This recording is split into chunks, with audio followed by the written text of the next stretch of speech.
Hello, I'd like to welcome our viewing audience to Douglas Dechert in the Hot Zone presents a discussion about Middle East current policy issues and some Russia with Banafsheh Zand, Clare Lopez, and Ben Weinthal. Banafsheh and Clare are in DC, Ben's in Jerusalem, and we're going to start now. So here we go.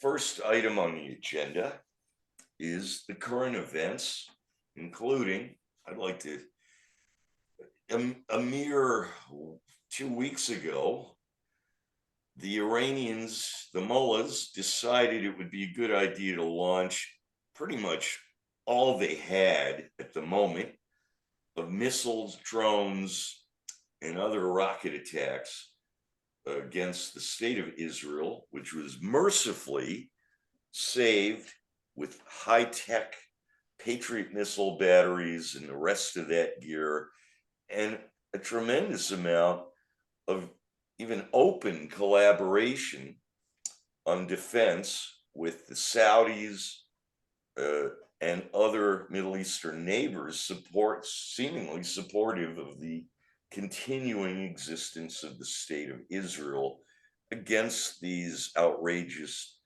barrages of missiles, drones, etc. Now, just a few days ago, Victor Davis Hanson, who I admire immensely, wrote an essay saying that the mullahs made a big mistake, not just because that barrage failed, but because that barrage pointed up the fact that Iran's missile technology isn't that great because it failed. I open the floor to everybody. Jump in, please. Well, I'll jump in. So the missile barrage that you're talking about there occurred over the night of the 13th, 14th of April. This is 2024, and included 170 drones, 120 ballistic missiles, and 30 cruise missiles. And just as you say, over 99% of those were intercepted before they ever reached Israeli airspace. And as well, a good number of them barely never got off the launch pad in Iran and fell back inside of Iranian territory. That attack, supposedly, was in response to the earlier April 1st attack, not accepted officially, not recognized officially by the Israeli government, but attributed to the Israeli government, a hit against an operational military command center of the IRGC, Islamic Revolutionary Guard Corps, Quds Force, in Damascus, Syria. And that hit took out Mohammad Reza Zahedi and 5 or 6 more of his top Quds Force officers who were responsible for coordinating the October 7 Shabbat Massacre 2023 attack by Hamas out of Gaza into Israel. The hit, by the way, in Damascus was not against any sort of diplomatic facility whatsoever. It was against an ordinary building in which the IRGC Quds Force had 2 out of 4 floors. It was somewhere nearby an Iranian consulate there in Damascus, but it was not itself part of that complex or the consulate itself. Good point, So Claire. that's the background on that. Mm-hmm. And their ongoing decades-long relationship with Hamas, in that, in a sense, they pretty much are the Palestinian arm of Hezbollah. They have been known to do some rather odd things from time to time against, in complaining against their Iranian financiers, but generally from from 2005 until now, I've never seen them do anything that is against the regime's benefit or somehow, you know, works at odds with the Khomeiniist regime in Tehran. You know, it's interesting, Ben, to talk about this relationship between Iran, also Qatar, by the way, and Hamas. And people bring this up often because they're puzzled a bit by it. And that is that the regime in Tehran is a Shiite regime, brought to power in 1979, of course, by the Ayatollah Ruhollah Khomeini revolution. Hamas, of course, is the Gaza branch of the Egyptian Muslim Brotherhood, a Sunni jihadist organization. And Qatar as well is also, by and large, Sunni. And people want to know, well, wait a minute, I thought Sunnis and Shiites hated each other and they fight each other all. Yeah, they do. But when you think about the concept in Arab culture called balanced opposition. I against my brother and I against our cousins, we and our cousins against all the other, all that. Okay. Where you get at the macro level is to Dar al-Islam versus Dar al-Harb. Dar al-Islam means house of Islam, the places where Islamic law rules, and Dar al-Harb, all the rest of the world, the house of war that under Islamic doctrine must be conquered. And at that macro level, Sunni and Shiite, which gladly tear each other to shreds on battlefields in, I don't know, Syria, Iraq, elsewhere, Look they at come the together Iran-Iraq because war. it's Dar al-Islam versus all the rest. And that's how they can combine their forces against the Dar al-Harb. That's us, the rest of us. Good example there, of course, 9/11 and the Iranian Involvement. organization and execution of 9/11 attacks, together with Sunni Saudis. Al-Qaeda, Sunni Taliban, and Sunni Saudi Arabia. Actually, Ben wrote something wonderful about, or has been writing things about Qatar in the last few weeks.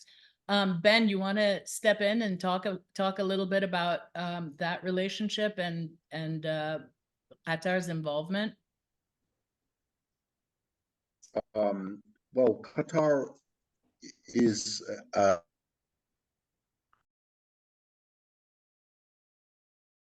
So one of the discussions that has always, one of the topics that has always confused people who don't actively follow the Sunni Shia issues is the fact that when it comes to collaboration and financing of various operations that, as Claire mentioned, the Dar al-Islam, the protection of the school of Islam is collaboration, and that collaboration always has always existed, specifically since 1979 and way before. And one of the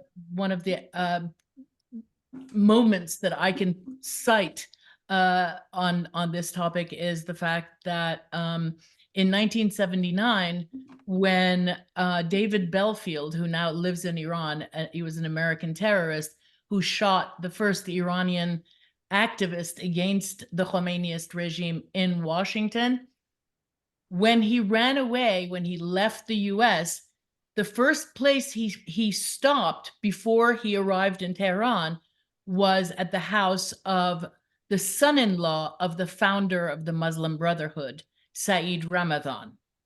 So this is the Muslim Brotherhood and the Khomeiniist regime have very much worked hand in hand, and Hamas as an offspring, let's say, of the Muslim Brotherhood has always been there for the Khomeiniist regime to do whatever dirty work they need to have done in that area. And Ben, that's Ben's wheelhouse. sorry about the technological problem. You can hear me now? Yeah, that's good. So we were on Qatar. As I mentioned, Qatar and Hamas are, in my view, largely one monolithic entity. Yeah. Qatar financed the October 7th massacre that took place here in southern Israel, which 1,200 people were killed and over 30 Americans, with over $2 billion that we know of. There's probably much more funding over the last decade from Qatar, because it's hard to track the money that was sent in cash, in suitcases of cash to Hamas. Qatar is now feeling quite squeezed. They realize they're in a vice. And that's why they've been scrambling to do a lot of public relations in Washington. In fact, they've given interviews here over the last few days to Israeli outlets to try to garner better publicity, because they're now viewed as a state Terrorist sponsor. sponsors. And by Right. the way, if I might jump in, a few years ago, just a few years ago, the Qataris bought Forbes magazine from Steve Forbes and changed the entire editorial perspective of Forbes magazine in the process. That's just one example of Qatari media acquisition PR that's been going on relentlessly for years. Back to you, Ben. Right. Well, you're right, Christopher. Qatar's pumping a lot of money into the U.S. to win over the hearts and minds of students at universities where they send donations to, and their efforts to purchase. And they've been successful sports teams, and their properties, for example, leisure hotels in the U.S. My work has largely been focused on Qatar's espionage operations targeting American lawmakers. A few months ago, in January, I did a report based on a leaked document that I received. I did the report for Fox News about Qatar hiring a former CIA official, Kevin Chalker, to spy on Senator Ted Cruz from Texas, Senator Tom Cotton from Arkansas, and a number of other congressional representatives, because these politicians were opposed and still are opposed to the Muslim Brotherhood and Hamas. Now, that was a big story, and Qatar took to its Twitter feed to announce that they're pursuing or planning to pursue a lawsuit against me to see what options they have. They still haven't filed a lawsuit. I hope they do, because the discovery phase would be quite interesting, I was told from lawyers, to see what information they have on their end. But that was an operation that took place in the United States in 2017. So Qatar, back to Qatar and Iran. Qatar is viewed as a highly dangerous country in the region here. It's a very small country, but it's immersed in supreme opulence, and they, as you mentioned, Christopher, they know how to flex their financial muscles. It's got a lot of oil revenue too. Obviously. Exactly. A lot more will be Qatar coming has out. a lot of oil money. Yeah, a lot more information will be coming out, I think, about Qatar's alliance with Iran's regime. Pieces I did a few years ago for Fox News showed, based on an American security contractor who penetrated Qatar's defense and intelligence apparatus, that Qatar funded Hezbollah, a U.S. designated terrorist organization. And a year later, I reported on that Israel's then President Rivlin presented a dossier to President Biden that Qatar was funding the IRGC. Clare mentioned the IRGC, an organization in Iran that was designated a terrorist entity by the Trump administration. So now these stories haven't, Fox, to their credit, has reported on them and some other outlets, but they haven't reached what we call the mainstream media. And they're shocking stories when you think about what Banafsheh said, and Clare, that there is this very potent alliance between Qatar's regime and Iran, and the United States still views, at least the Biden administration, views Qatar, as I said, a non-major NATO ally. Mhm. So there's a lot of explaining to do, and I think Congress now is pushing legislation to review, or there's legislation to review the Qatari-American relationship, and it'll be interesting to see how that unfolds. You know, there's a fun fact that we could interject here very quickly. And another reason perhaps that does underlie the Sunni Qatari regime with that of Iran Shiite, and that is that they are right across from each other geographically across the Persian Gulf. And in those waters underneath that area is an enormous natural gas field, which they jointly exploit and profit from. That's a partnership there that is grounded in energy development. And then as far as the United States goes, of course, we have the great big Al Udeid Air Force Base located in Qatar, which really, really badly needs to be relocated. It kind of like our base in Cuba. We got a base in the middle of sworn enemies. I don't know how that works, but well, now the Russians and the Khomeiniist regime, with what I hear is that some Chinese presence, Cuba and Venezuela may as well just be a part of their, the evil playground, their playground. But the thing that's really interesting is that all of the ISIS guys whose names were identified, if that was those were actually their real names anyhow, many of them turned out to be stragglers from proxy groups of the Khomeiniist regime that existed in Iraq prior to the invasion, and who stuck around after the invasion for a while and then disbanded.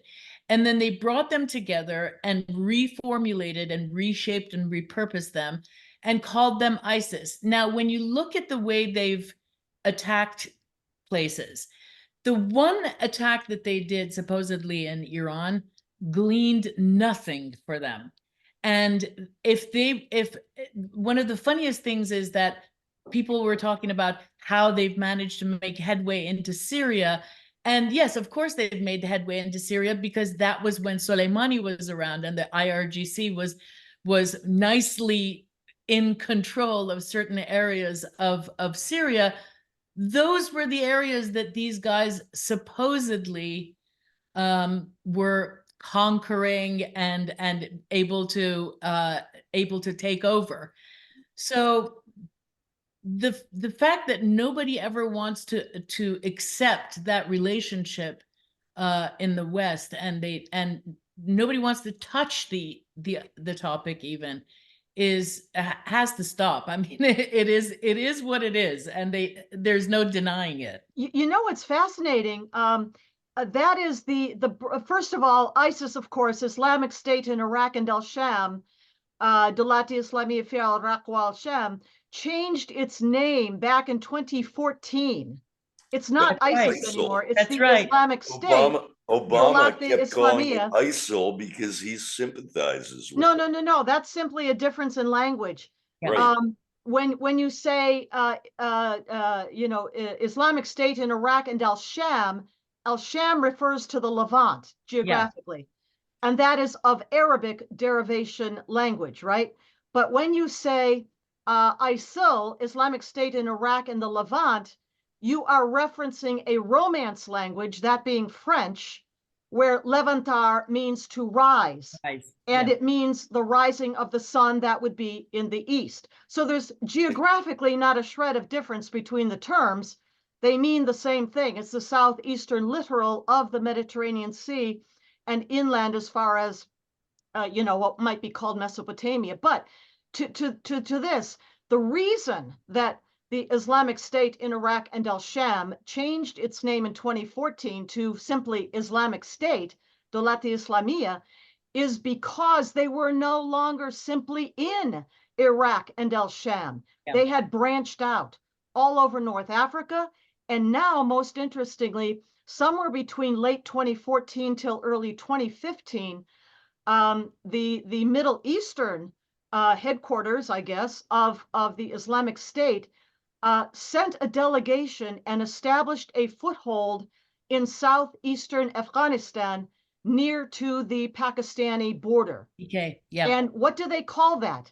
They call that Islamic State Khorasan. Why did they call it Khorasan? Because Khorasan was the name in times past of the furthest most province of the Persian Empire by that name, Khorasan. That's what that is. And it And still they exists. I mean, occasionally, Semantically, this is an offshoot of the idea of the caliphate. well, Islamic there's always State going to be is a like struggle to the reestablish a caliphate. caliphate. Yeah, same as the Muslim Brotherhood. That's their goal. It's semantics, and semantics is often a part of propaganda. yes, but the And- Khomeini, but in Islam, you know what the concept of dissolution and lying light in order to protect your sovereignty as a Muslim, as a religious person, you're allowed to lie and it's acceptable. So for this kind of very much plays into Yeah, that. you know, I mean, lying is not just acceptable. It It's is a law. tool. It Yeah. is It's a absolutely tool. Sharia. As a matter of fact, I've It's got a my law tool book. of imperialism. Yeah, well, it's Islamic imperialism uses any tool at its disposal, and everything is acceptable if it leads to imperialists. yeah, I mean, very specifically in Islamic law, and the reference that I use most often is the Umdat al-Salik, or the Reliance of the Traveler, just because it's laid out so so easy to understand. There is a whole chapter, R 8.0, called Lying in this Islamic law reference. And basically, what it says is under Islamic law, if the objective to be achieved is obligatory, as in jihad, then lying is obligatory in its furtherance. The ends justify the means, just That's right. like classical Marxism. That's And right. and Claire, you mentioned the word travelers. That's also part of Marxism, because the Marxists and the communists, when there was a Soviet Union, loved their fellow travelers in the Western world. Sure. Fellow travelers were their handmaidens, accessories, and lapdogs. And Mhm. there you go. Yeah. Now, let's get back to some more current events.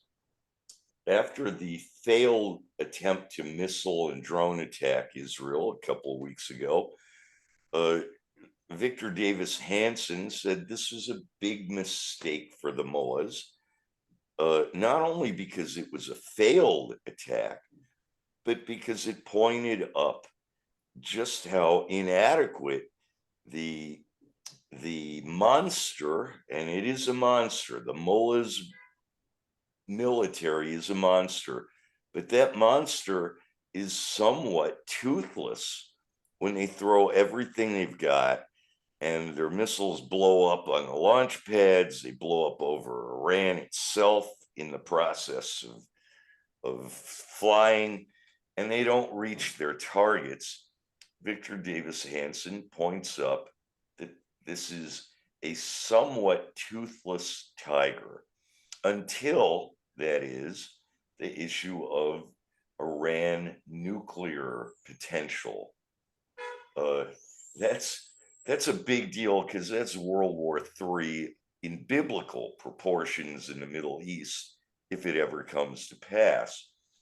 2 days ago, General Petraeus, who's done some good things and some other things that are questionable, publicly stated that the United States and Israel will not allow Iran to get the bomb.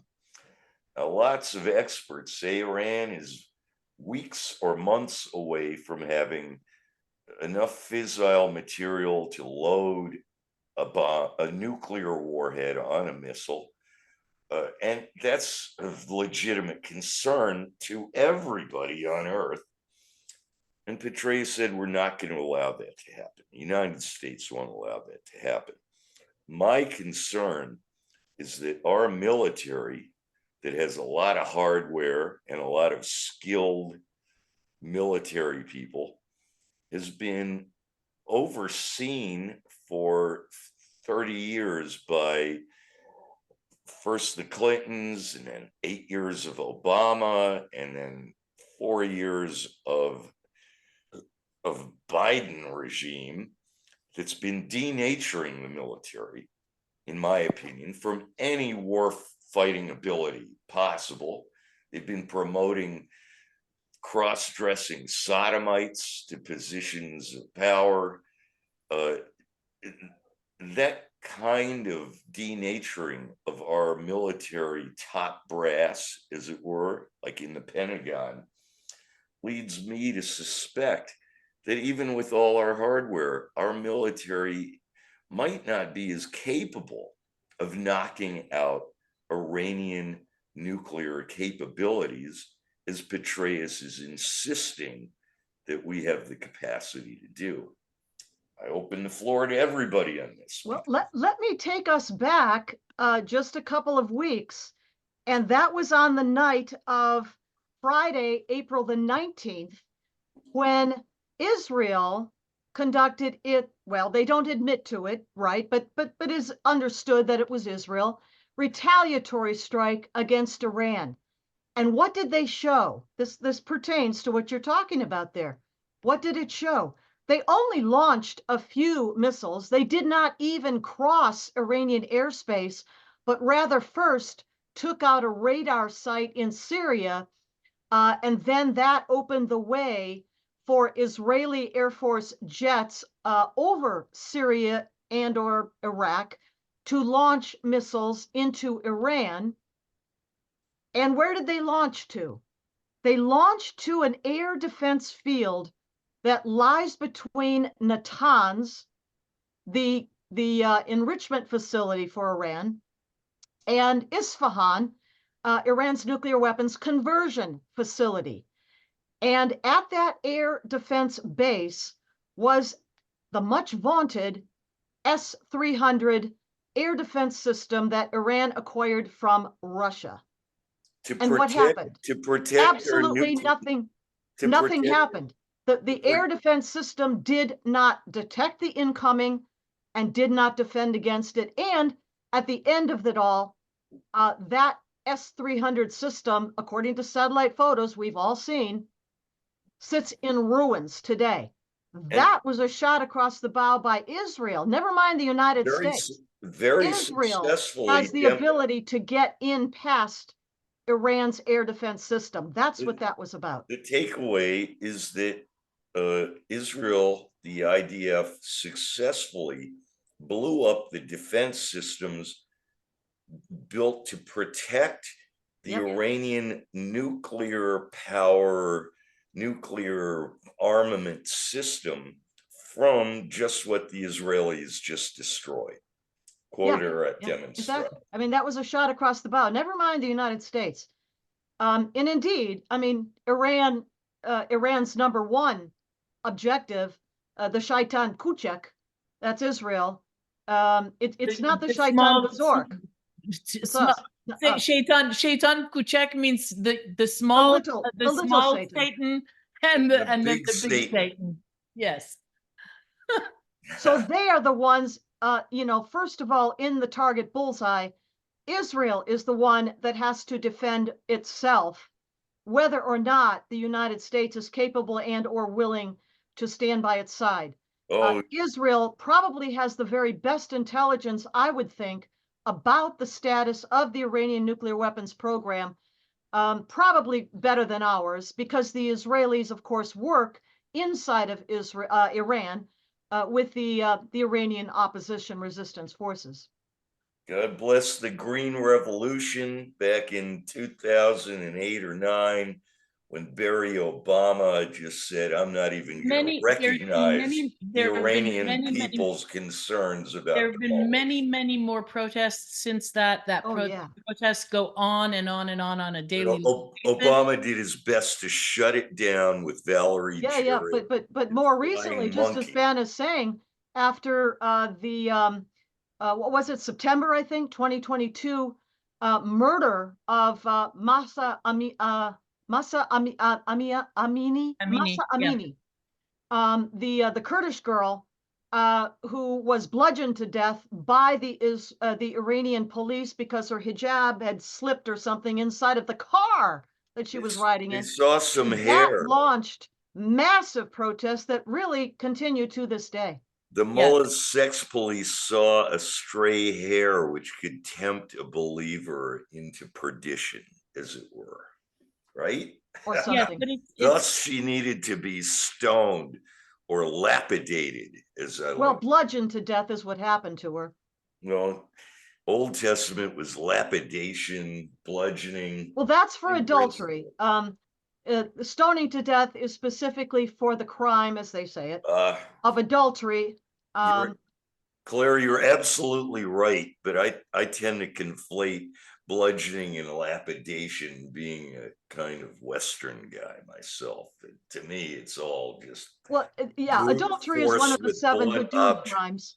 You know, the major hudud crimes that come from the Quran and include adultery and homosexuality and apostasy. Oh, and highway robbery and a few more. All Total of, of 7. if I might interject, these Stone Age cults like to use blunt object brute force every chance they get, right? They do. They do. Okay. But you know what?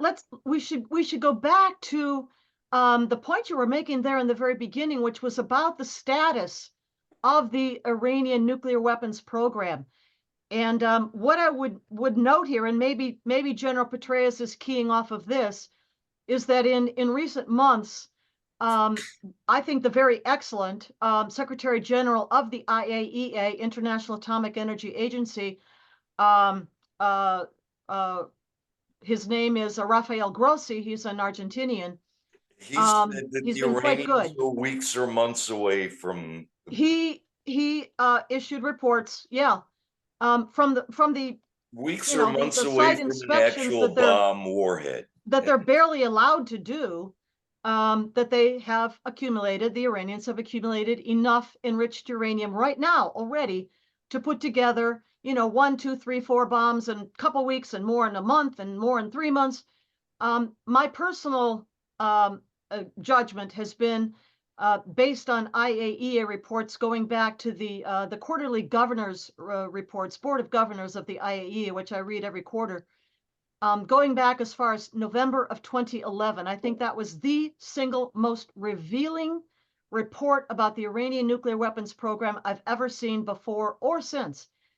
And at that time, and then added to that, the contents of the Tehran warehouse raided by the Mossad in collaboration with Iranian resistance inside of Iran back in January of 2016, and other reporting. But that together indicates to me that, according to the Ahmad plan detailed in that warehouse heist, the documents and so forth, I think that indicates that Iran, in my judgment, already has probably a small handful of nuclear warheads, 5, 6, 7, maybe something like that. But whatever the international conventional terminology is, it's not a weapon until the warhead is It's attached screwed on onto the the nose missile. cone of the ballistic missile, which is the delivery system. So they continue to say Iran doesn't have nuclear weapons, but I do think they have warheads. And when they begin to attach those to the nose cones of their missiles, which we know they have because they test them openly, then Israel will have to go. This is what we call a distinction without a difference. Iran doesn't have nuclear weapons because they haven't screwed the warhead on the missile yet. And the only good news is that their missiles seem to blow up on the launch pad. They blow up over over Iran, and they get shot down by Patriot missile batteries, etc. That's the good news. But that doesn't mean we're safe from a nuclear conflagration in the Middle East. And everybody on earth ought to be really concerned about that prospect. Take it away, gang. Ben? Well, on the nuclear front, Iran is moving at an astonishingly fast pace to build a nuclear weapons device, and they've made very significant progress during the Biden presidency after he abandoned the Trump position of maximum pressure.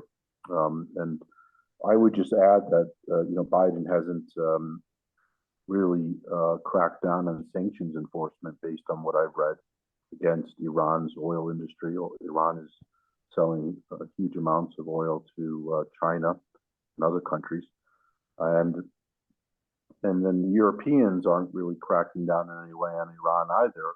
There's been reports today about protests across Europe against the IRGC to urge the Europeans to sanction the IRGC, especially after the Iranian rapper in Isfahan, as Claire mentioned, that province is in the news a lot these days, was arrested. Now he was just the other day sentenced to death, a famous Iranian rapper.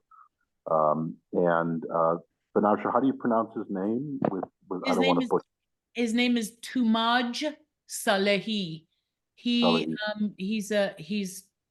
beloved, and one of the things that I wish would happen would be that the people from the international music industry would pipe up. I mean, after all, even Jill Biden gave the Grammy Award, an honorary Grammy Award, to the other singer, to the other Iranian musician who was in prison.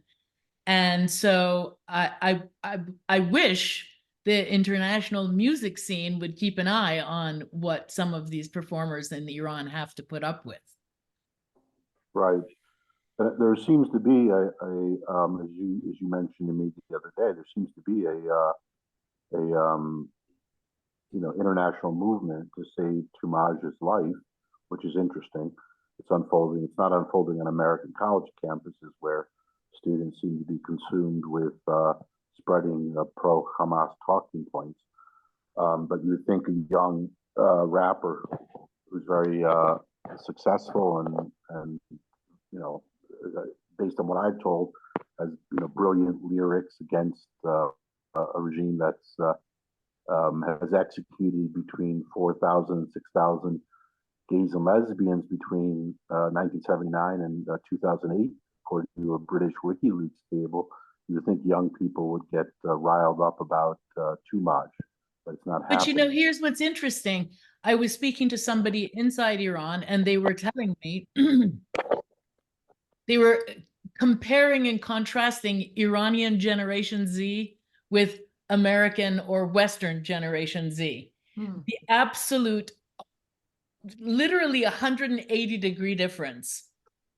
That the Iranian Generation Z is absolutely adamant about fighting for their freedoms, and they're willing to go out there and fight with their lives in their hands, with the possibility of being shot, being blinded, being bludgeoned, being dragged off to prison by the Revolutionary Guards and so on. And then Generation Z in the West is actually promoting, protecting, and supporting the forces that are beating up on Generation Z in the Middle East, and specifically in Iran. You know the difference? Those kids over there have lived under that system. Yep. Their whole lives, essentially. I mean, most of them born after 1979 for sure, right? And the kids here have not ever experienced anything like that, but rather have been indoctrinated in these gov ed institutions or private ones like Columbia and Yale and all the rest, Harvard. and been indoctrinated by some of the professors, Ben, that you were talking about earlier on today here, Claire, who have Claire, been, in those schools teaching. Claire, it's comparable to when the Berlin Wall fell. We had a lot of young people that were familiar with the abuses of the Soviet state, telling American leftists this was hell for us. And the American leftists could barely process 40 years ago what the victims of the Soviet state went through, and pretty much ignored it. And it's the same principle. Our idiot children can't even process what their brothers and sisters generationally over in Iran are going through, because they don't hear it, they don't know it. And even if they did hear it, there'd be like Ilhan Omar and her daughter pointing fingers at them, going to the Iranian victim brothers and sister kids. You don't know what you're talking about, because we're here to fight the colonial oppressors. So your experience means absolutely nothing to us. Yeah. Ben and I are part of a group that basically has been fighting several universities that have very stealthily over a couple of decades hired and put in the highest of positions some of the Khomeiniist regime diplomats. Like at Princeton and other at Oberlin, Princeton and Oberlin. Oberlin, the cesspool of insanity. So Oberlin gave us that ugly chick that was a media all-star for 20 years with her terrible show Girls, that literally used Oberlin as part of their métier in the TV series, as in Oberlin is this enlightened zone that produces good thinking. Well, so basically, Ben Consong type new age bimbos. Okay, back to you, Ben. What I find interesting, oh, sorry, go ahead, Vanessa. No, go ahead. Oh, yeah, go, Ben.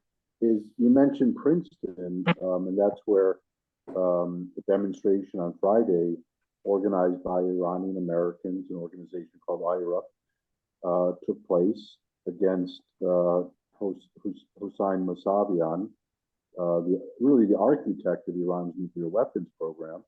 He teaches there, and he's also been accused of being the leading Iranian official who oversaw terrorism operations in Europe in the 1990s, in addition to endorsing the Fakhra murder, Rushdie, and his support for Hamas and Hezbollah. At the same time that he's teaching there, yesterday or the day before, you probably saw photos on this on social media, a Hezbollah flag appeared at a pro-Palestinian demonstration, pro-Hamas demonstration at Princeton. Now, this is the same university where Elizabeth Surkoff was working on her PhD before she was kidnapped by Kataib Hezbollah in Iraq, the sister organization of Hezbollah. So the students at Princeton, and this is kind of, really an amazing news story on some level, are parading Hezbollah flags on the campus of Princeton at the same time that their fellow student is being held captive by Hezbollah and faces the death penalty. It's no ironic hypocrisy. Yeah, they have no knowledge, no history. Their class time is not taken up with what our graduate studies were taken up. Studies of, history and the belief systems of other peoples. They don't learn any of that. They're very, very busy with underwater basket weaving and women's studies. from what I hear. Sodomite cross-dressing study. Except that The they're Red Guard and the new Soviet pioneers all wrapped in one Ivy League bunch of crap. The fact of the what's really interesting too is that whenever any Iranian who has written an article in either the New York Post or wherever about this man, about Hossein Mousavian at Princeton, we have been attacked and barked at and hissed at for how dare you speak against this great scholar, or how dare you try to tell us that this person is there for anything other than teaching us and enlightening us. The naivete of absolute naivete of students and these kids who get sent to these universities. They for some bizarre reason have such self-loathing and such loathing of this country and the culture of the West and this and that and the other, which permits them all of the freedoms, and yet they happily promote and support this other monster, as you put it before, Doug. And to them, because whenever I've explained to them what the nature of that regime is and what they promote, what Iranian students who are prohibited from continuing their higher education because of their political activities or because they're anti-regime, they don't want to, the American students don't want to believe it, because the whole nature of that regime is truth is stranger than fiction. There is no truth. We ought to. There is no truth. Foucault and Derrida philosophically proved to academia in Europe and America that there is no truth. There's only colonial oppression perspective. Yeah, but there is a reality of action. There is a reality of action, and the reality. I know this. But Dan. Some of the truth that we ought to interject at this point, just for the background of our viewers and listeners, is that this same professor Mousavian, back in the early 1990s, was the ambassador to Germany from Iran. And in that role in 1992, if I remember the date right, he, as the ambassador at the Iranian embassy in Germany, orchestrated, oversaw, directed the assassination hit against a number of Kurdish opponents of the Iranian regime. And this took place at a cafe called the Mykonos Cafe. I think it was 1992. And because of his role in that assassination, the German Bundesnachrichtendienst, internal police, investigated. It took several years, but by the end of that investigation, they named Mousavian as and the Iranian regime as the perpetrators of that assassination plot, and they were expelled from Germany, PNG'd, persona non grata from Germany, upon which Mousavian went back to Iran to take up a number of very senior positions. Ben, tell me if I've got this right. I think one of them was on the National Security Council of the Iranian regime before he came over here to the United States as a professor. With Raisi, indeed. Okay, right. That's right. Yeah. Yeah, and what's interesting is that that there is, Ben, let's talk about the Amia thing, because he was also, Mousavian was also fingered in the bombing of the Jewish Cultural Center in Buenos Aires in 1994, in July or August of 1994. And what's really interesting is that during the time that that this was being investigated and the Khomeiniist regime was being fingered and all of the details of the bombing was coming out, which took years and years and years, the Argentine prosecutor who basically dug out all the information on Musavian and the various Mhm. various individuals and moments that took place in order to organize that bombing in Buenos Aires, basically were shunned to the point where the guy himself, Alberto Nisman, the prosecutor in Argentina, what fought in order to get this information out. And in fact, Netflix has a documentary about it.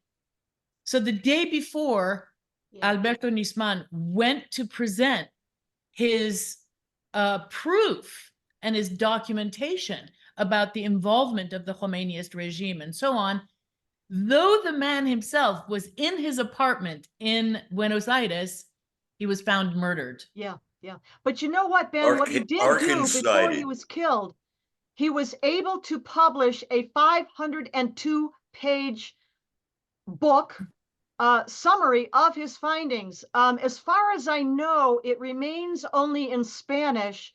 I don't know that it's ever been translated, but I wish it could be, it should be. Someone But that step up that to the survives plate. him. That evidence remains printed and survives his assassination. Ben, do you remember anything of any of the proceedings in Germany? I don't. I wasn't in Germany when the trial took place, but I know a colleague of mine, an Iranian of the Baha'i faith, attended the trial every day in the mid 1996, 1997. And he said Are it you was talking about quite, Wahid? yes, he said it was quite a sort of awe-inspiring event to see the full power of the German judicial system prosecute the highest levels of the Iranian regime, including the then President Rafsanjani. But I would say on the Argentina case, since that's in the news, since Argentina sent or asked Interpol to arrest the Iranian regime Interior Minister Ahmad Vahidi. Vahidi. Vahidi was the figure who was involved in the bombing of the Jewish Community Center in 1994.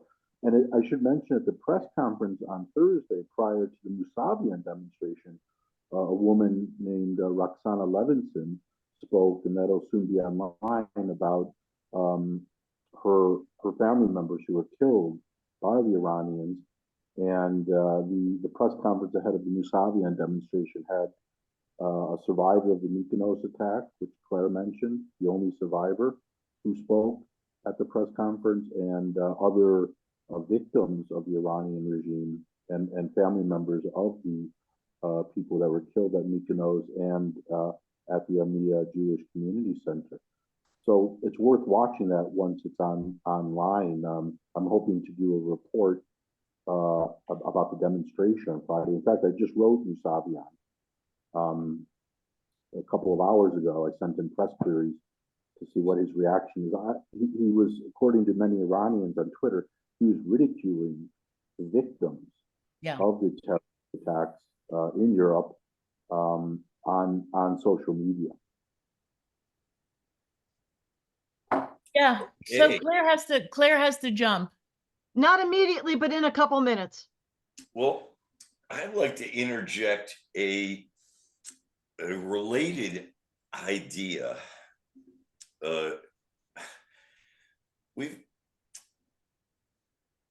The Frankfurt School in 1947-48.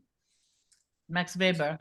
Yeah, decided that the Marxist class struggle was not going to fly as something to mobilize the shock ground troops in the future, because in America, mainly in America, but even in Europe,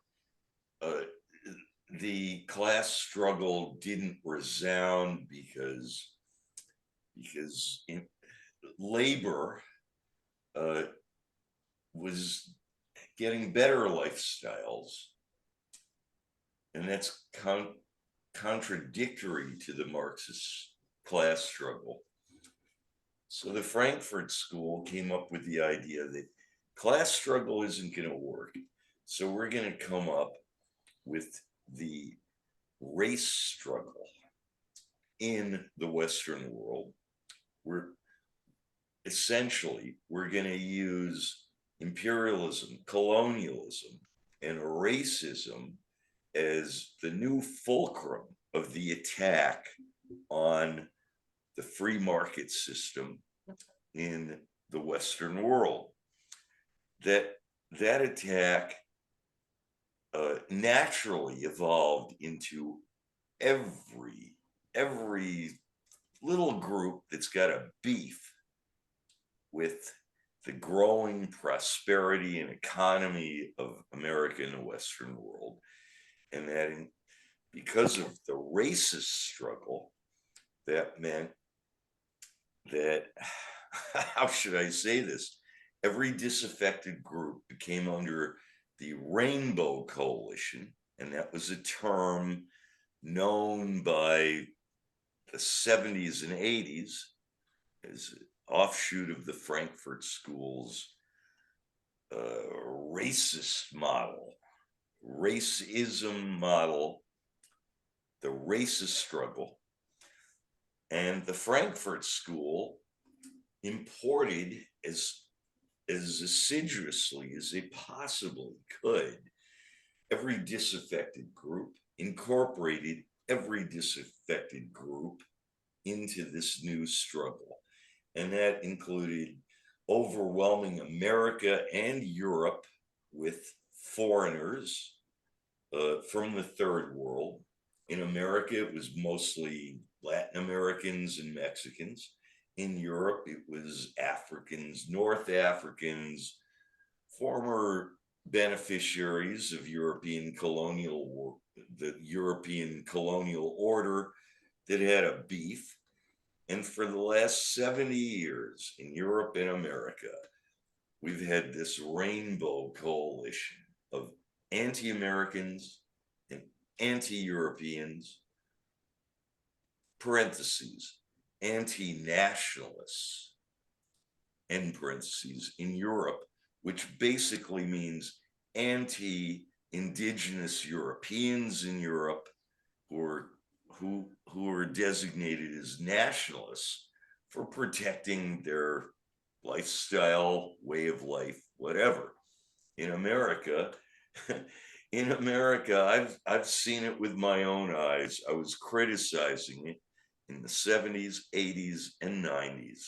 This rainbow coalition wound up including from publicized examples like the whatever thing in Greenwich Village where there was a riot, and the sodomites became. Doug, Claire's got to go. I do, but I'll leave you with just two references as I leave. Apologize for jumping, but I got this other interview. You're allowed. Take a look at Christopher Rufo's new book this year, 2024, called America's Cultural Revolution. Explains all of this. And another is the very recent speech, I guess, by James Lindsay, New Discourses, who talks about everything you're just saying right there as different species of the same genus, the genus being communism, Marxism, and all the intersectionality that flows from it as the various different species. So I'm sorry I have to jump, but I thank you for letting me be part of the good discussion today, and I'll hope to see you again soon. Thank you. Thank you, Claire. I really appreciate your input. And by the way, I'm familiar with Rufo's work, and I really like his work. Really good. Yeah. Okay, guys. See you later. Bye, Claire. So we'll just keep talking. And if I can get back to what I was saying, this rainbow coalition just took up every disaffected group that could possibly be drawn into one umbrella of what I call basic anti-Americanism. And the amazing thing I saw it coming 40 years ago, but the sodomite portion, which most Americans 40 years ago just did not see coming, took over the Kulturkampf, as the Germans used to call the culture struggle. They took it over full swing. They became front and center because they were, as I used to say, they started with being well paid to design storefronts on Fifth Avenue. They're the set designers on Broadway. They became everything in every design matrix in the commercial society that has been using design and imagery commercially for 40 years.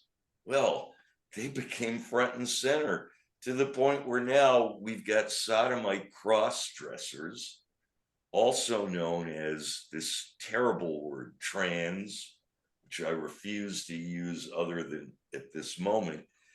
This you got you've got this sodomite cross dressers literally running the culture and the commercialism of all marketing, Hollywood. Then you got 50, 70 years of pedophiles running our entertainment system. Doug, what does any of this have to do with It's Iran? so deeply rooted. What does any of that have to do with Iran? Well, what it has to do with is the bigger picture of the Frankfurt School destroying. The bigger picture is that people are deaf. When you're a communist or a Marxist, and there are starving workers in Iran, and there are starving workers in every corner of Iran, you better believe it, because that country's labor and industry is down the tubes. Why don't these Westerners say anything when our actors or when our film directors go to prison and or are not allowed to make any films or write any articles or write any books or take any photographs or do any paintings? What is the refusal for the West to listen, and to even the people who know the situation? I mean, Ben spends 24 hours a day, 7 days a week covering the information about Iran. But the fact is that the people who have the power and who have the money to help and do something properly here, even if they're not as you say, the sodomites, trans, blah, blah, I haven't seen a day of support from the opposite side, the 180 opposite of the. Look, I fundamentally agree with you and your factual data points. My big picture is I'm leading up to the idea that the reason our culture and our political system doesn't recognize the suffering of Iranian dissidents against the mullahs is because we have this insane system now after 50, 70 years of cultural Marxism, where all our young people have no clue because of the Frankfurt School and cultural Marxism. Okay. And the bigger question for Ben is, what does Ben think about the dynamic between the leftist takeover of America, which is arguably a part of left-wing Jewish, used to be called liberal power in America, which is opposed to the right-wing that's a bad term. The survival of Israel, which is accused of being right-wing Zionism. Well, Ben's cousins over in America are as influential Jews that are hard left and have been importing this ideology for generations. That ideology winds up being in complete opposition to the survival of Israel. Does that make any sense? Ben, what do you think about that? Well, it's, for folks who have studied, different religious groups and other ethnic groups, it's not a new phenomenon that within, for example, American Jewry, that there's a percentage of American Jews who are left wing and antithetical or to the interests of the Jewish state, or have a real lack of understanding of the very serious security situation we have here in Israel, that we live in an extremely dangerous neighborhood. So you have Catholics, back in during the time of fascism, who were attracted to Father Coughlin, who was reading his racist and anti-Semitic tracts on the radio in Michigan. And I think you see that also within other religious groups. The U.S. does have a disproportionately high number of American Jews who vote Democratic, because they 87% the last I heard. Right, because they don't see Israel's not front and center in their thinking as their major voting issue, because they're American first. Yeah, they're American first. That's how they view themselves. But I think this wave of anti-Semitism that's mushrooming across the U.S. has jolted a lot of American Jews. And I remember reading an article many months ago in the New York Times about liberal American Jews who are now turning to Fox News to get their news about Israel and anti-Semitism, because the coverage is significantly better. I mean, Fox News devotes an entire webpage called to what's called Anti-Semitism Exposed. I write for this webpage, and so that's to the credit of the conservative media, which really has taken over. And Doug, you're an example of this. Has really taken over the fight against modern anti-Semitism, whereas many years ago it was viewed as a fight among the left. I'm talking about after World War II, and socialists and liberals who embraced the fight against anti-Semitism. Now what we see over the last for many decades now is the conservatives have embraced the fight and are leading the charge. By the way, the Frankfurt School that you mentioned, and it's a mixed bag. Many of those academics who stayed in Germany or who went back, like Max Horkheimer and Theodor Adorno, actually fought against the anti-Semitism that unfolded in Germany in response to the Holocaust. And they were very critical, especially Adorno, of the German left movement in Berlin. In the United States, as you mentioned, it was a different cat, because you had someone like Herbert Marcuse, who was from the Frankfurter School, who embraced what you said, this sort of notion that students could be the vanguard of an anti-colonial, anti-imperialist movement, and that they're the cutting edge in society. Now, Marcuse turned out to be, in my view, a very dangerous philosopher in the U.S., because he was willing to sacrifice the gains that African Americans were working for some delusional notion of revolution. There's all sorts of articles about this. I've spent some time dealing with the Frankfurter School as a student, and also when I lived in Germany. But I do agree with you. The Frankfurt School in the U.S. Has been an extremely Marcuse, as the shining example, has been an extremely dangerous movement that's distorted the thinking of generations of students and professors.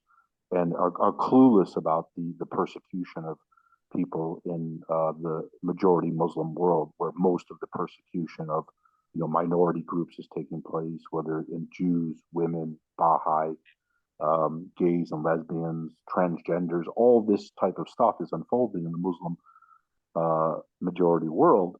The highest levels of persecution, lethal homophobia, and the entire. I'll give you one example. I know Rick Grinnell well. Banafsheh knows him well too. He was the ambassador to Germany. He was the head of the acting director of national intelligence during the Trump administration. Rick Grinnell, conservative Republican, led the most important fight against homophobia in the world. He launched an operation or campaign to decriminalize homosexuality in the Muslim world and repressive African nations. And he was trashed by the liberal gay media for this campaign. He against their own interests. Against their own interests. He wanted to end the death penalty for gays, and he was trashed.